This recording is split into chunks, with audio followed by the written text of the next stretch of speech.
Assalamualaikum warahmatullahi wabarakatuh. Apa kabar sahabat beriman? Selamat datang kembali di Magenta Islam. Nabi Sulaiman diberi kekuatan yang menakjubkan oleh Allah Ta'ala. Dan kalau beliau memakai cincinnya, yaitu cincin Nabi Sulaiman, maka jin, setan, manusia dan binatang-binatang hadir berada di bawah kekuasaannya, tunduk serta patuh. Bahkan terdapat riwayat bahwa setan-setan dipekerjakan oleh sang Nabi Sulaiman diantaranya untuk membawa dan mengimpor batu-batuan, pasir, serta bahan bangunan lain untuk membangun bangunan megah. Dan inilah kisah Nabi Sulaiman menangkap iblis. Namun sebelum lanjut, mari bersama tebar syiar dengan cara klik like, subscribe, share, dan jangan lupa aktifkan tombol loncengnya, biar kalian jadi yang pertama nonton video selanjutnya dari channel ini. Mari kita berbagi pengetahuan dan ilmu yang bermanfaat. Amin ya robbal alamin.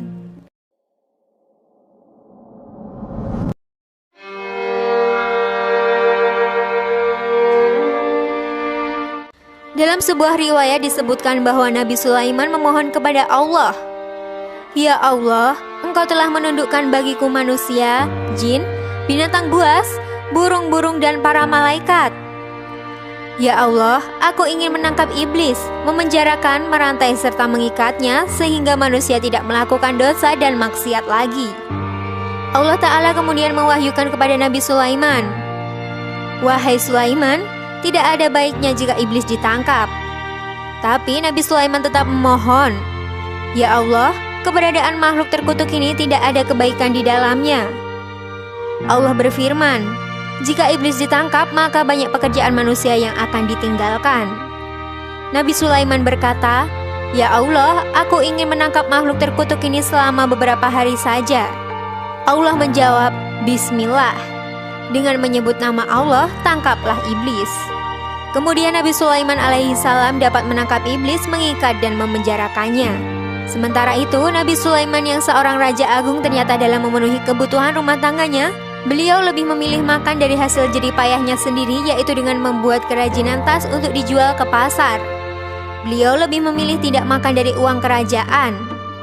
Padahal menurut riwayat, tiap hari dapur kerajaan Nabi Sulaiman memasak 4.000 unta, 5.000 sapi dan 6.000 kambing. Makanan itu dibagikan kepada masyarakat dan anggota kerajaan. Nabi Sulaiman pemimpin yang sederhana, yang makan dari hasil usahanya sendiri dengan menjual tas-tas buatannya di pasar. Nah, ketika iblis sudah ditangkap, suatu pagi Nabi Sulaiman mengutus pekerjaan untuk menjual tas-tas buatannya ke pasar. Namun ternyata mereka mendapati pasar tutup semua, tak ada yang berjualan. Lalu mereka memberitahu hal itu kepada Nabi Sulaiman alaihissalam. Nabi Sulaiman alaihissalam bertanya, "Apa yang telah terjadi?" Pekerjanya menjawab, "Kami tidak tahu." Maka malam itu Nabi Sulaiman alaihissalam tidak makan, hanya minum air saja. Hari berikutnya anak buah Nabi Sulaiman kembali menuju pasar hendak menjual tas-tas produksi Nabi Sulaiman. Ternyata kembali mereka mendapati pasar masih sepi seperti kemarin. Pasar-pasar pada tutup. Orang-orang menuju kuburan mengingat kematian, menangis dan meratap. Mereka sibuk mempersiapkan bekal menuju ke akhirat tanpa memperdulikan lagi keindahan duniawi. Nabi Sulaiman alaihissalam yang heran dengan sikap masyarakat itu lalu bertanya kepada Allah, "Ya Allah, apa yang sebenarnya telah terjadi? Kenapa orang-orang tidak bekerja mencari nafkah?" Lalu Allah mewahyukan kepada Nabi Sulaiman, "Wahai Sulaiman, engkau telah menangkap iblis itu, sehingga akibatnya manusia tidak bergairah bekerja mencari nafkah. Bukankah sebelumnya telah kukatakan kepadamu bahwa menangkap iblis tidak mendatangkan kebaikan?" Setelah mendapatkan jawaban dari Allah, maka Nabi Sulaiman segera melepaskan iblis dari penjara. Keesokan harinya orang-orang kembali ke pasar, mereka membuka kiosnya masing-masing. Orang-orang kembali bersemangat bekerja mencari harta dunia untuk makan dan memenuhi kebutuhannya. Jadi ternyata kalau tidak ada iblis yang menggoda memberikan angan-angan, kehidupan manusia juga kacau. Wallahu a'lam bishawab.